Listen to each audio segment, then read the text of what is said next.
पक्षाकडनं तुमचा सत्कार करण्यात आलेला आहे. नगरसेवक जे आहेत त्यांच्याबरोबर बैठक पण झाली आणि पुढची जबाबदारी जी आहे ती प्रदेशाध्यक्षांवरती ढकलण्यात काय नेमकी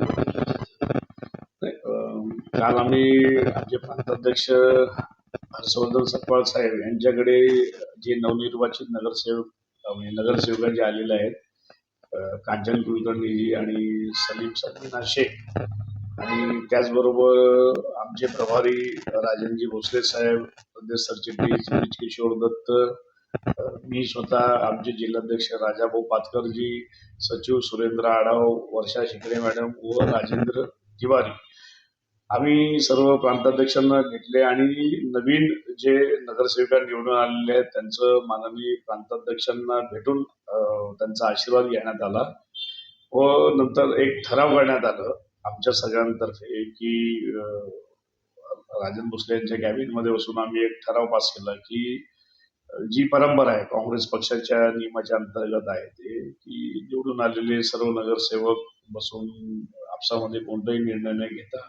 ते ठराव पास करतात की बाबा सर्व जे महानगरपालिकांमध्ये ज्या काय नेमणुका करायच्या असतील तर त्याच्याकरता ते पक्षश्रेष्ठींकडे आपला ठराव देतात आणि पक्षश्रेष्ठींना तिथं आदेशित करतात की बाबा आपण याच्यामध्ये आमचं जे काय येणाऱ्या काळामध्ये ज्या काय निवडणुका होतील, समजा काँग्रेस पक्ष किंवा महाविकास आघाडी काय करायची असेल त्या संदर्भात, तर आम्ही सर्व अध्यक्ष प्रांताध्यक्षांना दिले, सर्व अधिकार प्रांताध्यक्षांना दिले. नाही, सर्व अधिकार प्रांताध्यक्षांना आम्ही दिले. म्हणजे येणाऱ्या काळामध्ये समजा गटनेता निवडी संदर्भात असेल किंवा महाविकास आघाडी जे उभाटा, आता सध्या 2च पक्ष आहेत या महानगरपालिकेमध्ये, काँग्रेसचे 2 नगरसेवक आहेत आणि उभाटाचे 7 नगरसेवक आहेत. तर ती जी रचना झालेली मग त्याच्यामध्ये आपसामध्ये चर्चा करून जर काही चांगलं काही निघत असेल